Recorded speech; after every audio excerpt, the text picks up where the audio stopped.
नागपुर की कामठी रोड स्थित Ankit pulp and boards private limited की फैक्ट्री में एक बड़ा हादसा हो गया। रिएक्शन प्रक्रिया के दौरान रिएक्टर में तकनीकी खराबी आने से विस्फोट जैसी स्थिति पैदा हुई, जिससे 6 से 7 मजदूर झुलस गए और एक मजदूर की मौके पर ही मौत हो गई। हादसे के तुरंत बाद घायलों को इलाज के लिए अस्पताल पहुंचाया गया है। कंपनी की ओर से इलाज की व्यवस्था की जा रही है। सूचना मिलते ही स्थानीय पुलिस मौके पर पहुंची और घटनास्थल का पंचनामा कर मामला दर्ज किया गया है। पुलिस ने जांच शुरू कर दी है कि ये दुर्घटना लापरवाही का नतीजा है या तकनीकी त्रुटि। हादसे के बाद फैक्ट्री के कर्मचारियों और आसपास के लोगों में दहशत का माहौल है। मृतक के परिजनों को सूचना दे दी गई है और मामले की गहन जांच की जा रही है।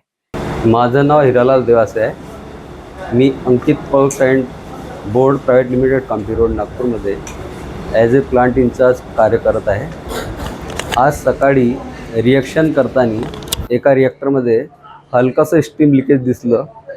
स्टीम सप्लाय जे जॅकेटमध्ये देतो त्याचा स्टीम सप्लाय बंद केला, ते स्टीम रिलीज केली, परंतु त्यात जी स्टीम होती त्याला रिलीज व्हायला वेळ लागला। त्यात 1.25 किलो प्रेशर आलेलं होतं।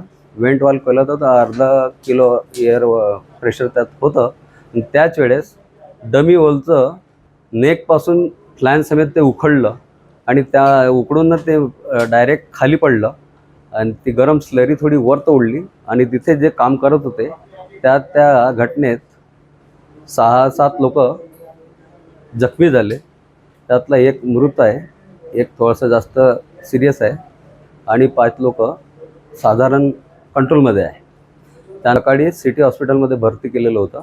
आता त्यांना अजून चांगला उपचार मिळाला पाहिजे आणि त्यांना बरोबर तंदुरुस्त करता आल्या पाहिजे, त्यासाठी त्यांना अरिहंत हॉस्पिटलमध्ये शिफ्ट करण्यात आलेलं आहे आणि त्यांना चांगला व्यवस्थित उपचार मिळाला पाहिजे ही पूर्ण कंपनीची प्रयत्न आहे।